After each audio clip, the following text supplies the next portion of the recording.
Hi there, my name is Chris. Welcome to the very first video issue of the blog Theosophist, which you can find at the site theosophist.wordpress.com.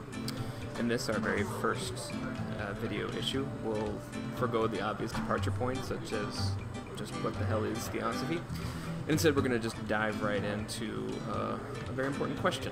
It's a simple question, it's one with a very complicated answer. The question is, do you exist?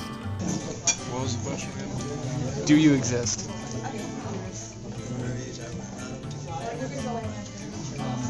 So I went to the Theosophical Society last week to ask a few people this very question, and found pretty quickly that most responses fall into one of three categories. There's the simple, definitive, yeah. Do you exist? Yeah. Yes. Then there's the qualified yes. Okay, well, yes and no. Okay. Yeah. Expand upon that? Maybe.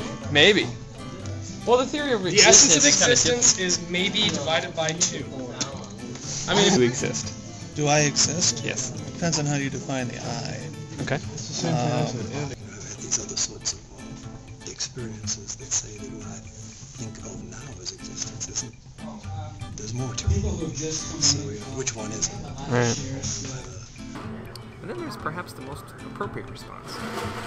No, what? Do you exist? Do I exist? Yes. And you're on film. You serious? Yeah.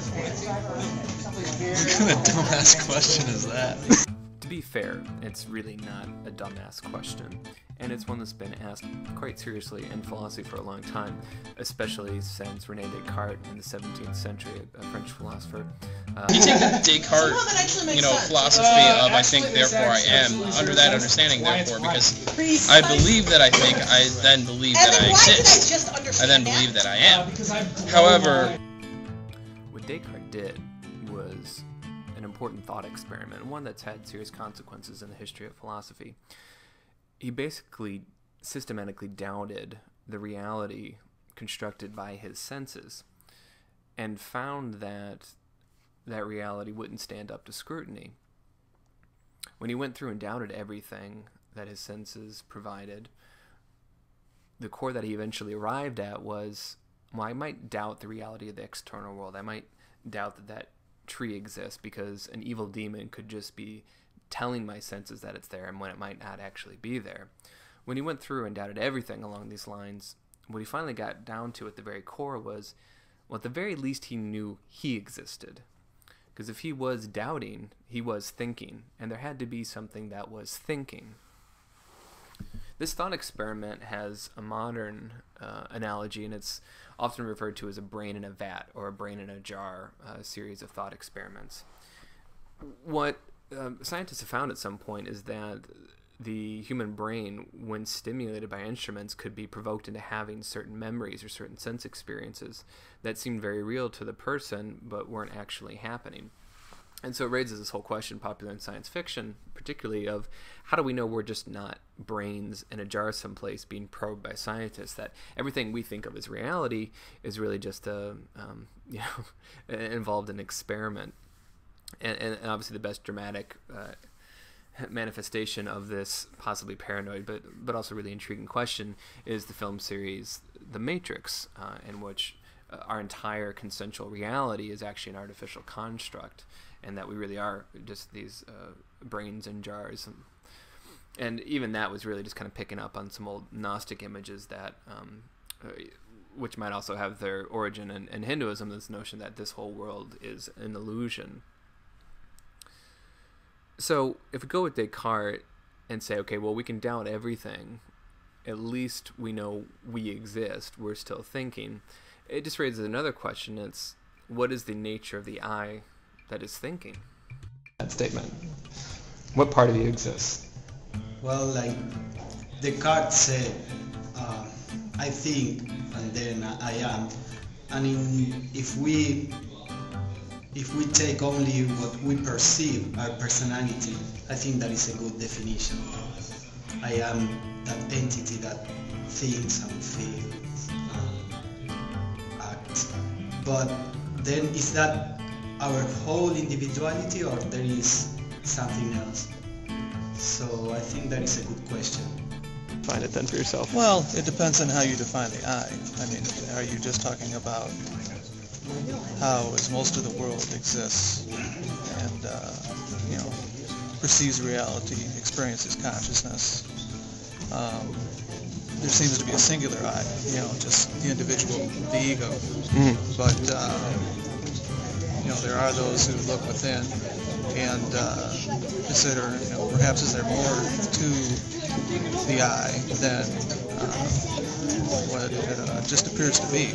Right. Define exist because there's multiple levels of anything. It depends on the definition of existence and what dimension and what reality, really. Okay. I'm here. I'm hearing my voice. I'm looking at you. That seems to say that there is something here that exists. But at the same time, I've had these other sorts of experiences that say that what I think of now as existence isn't. There's more to it. So, which one is it? Right. Butterfly dreaming I'm the man, or I'm the man dreaming I'm the butterfly? Actually, right now we're going to Yeah, again, I think the I exists in this level. I have an I, and that I works. I have an identity. But then that identity may not be an entity. It may be just a group of thoughts and feelings linked by memory, and then we say, I am that. But if we see things from a higher perspective, then we can discover that we are not that. I exist when I don't exist. In the sense that I exist when all my conditioning doesn't exist. It's not present. Diana's personality is not real. No? As real as I can for my attachments. But then, that's temporary. All material is temporary. But what is not temporary is what comes through the heart and reaches out to others. A straight-up theosophical engagement with the question, do you exist, would necessarily entail a pretty detailed discussion of the constitution of the human being and the many different layers and levels that it has. But what all the previous people have been speaking to basically implies that what we consider to be the I is a very complicated thing. And there's some part of us that's able to identify with the range of the parts of our being. And whether or not you exist largely depends on which part of yourself you're identifying with. So what is sometimes called the lower self, the lower personality, which is a very kind of programmed, reactive, and temporary state, most people kind of identify with that. That's what they consider to be themselves. But that part is very, very temporary and it's constantly changing even in the course of our lifetime and then disappears after our death. And Theosophy and a lot of other spiritual traditions, there's another higher part of ourself which connects to basically everything else. And that part of ourselves is the eternal part. When we identify with that, that's when we really, truly exist. So, there you have it. Whether or not you exist depends largely on what you define as I, and even more importantly, on what you define as existence. This has just been a very small taste of the theosophical interpretation of this question, and any one of these things these people have said we could go much, much further on.